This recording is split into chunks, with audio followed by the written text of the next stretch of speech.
Presidente Serracchiani, sul Monte San Michele, luogo soprattutto di ricordi, di memoria, non di celebrazioni. No, indubbiamente, devo dire che voglio ringraziare a nome della Regione il Presidente Mattarella per la sensibilità che ha avuto nel scegliere questo luogo come luogo simbolo nel quale ricordare oggi l'inizio della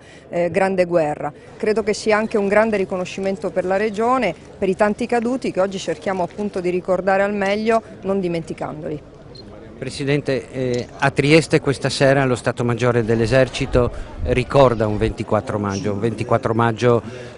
dolente per il Friuli Venezia Giulia perché aveva combattenti da ambedue le parti. Infatti devo dire che questa è anche l'occasione per superare queste divisioni, queste omissioni, un po' l'oblio del mancato ricordo. Noi alla fine eravamo su tutti e due i fronti, noi italiani in qualche modo abbiamo dimenticato una parte triste, una pagina triste di quella storia, ma oggi, come ha detto anche il Presidente Mattarella in più occasioni, ricordiamo tutti i caduti di tutto il fronte, dell'intero fronte, e devo dire che anche questa mattina la presenza di delegazioni di altri paesi, l'Ungheria, la Croazia, l'Austria, è un segnale estremamente positivo, anche perché ormai siamo perfettamente inseriti in un contesto europeo dove c'è bisogno davvero anche di segnali di unità. È l'Unione Europea il contesto del 2015 e non può essere altrimenti. Beh, diciamo che a 100 anni dalla prima guerra non può essere diversamente, e credo anche che è il contesto migliore per cercare di ricordare che l'Unione Europea in qualche modo è sempre stato anche un contenitore di pace, e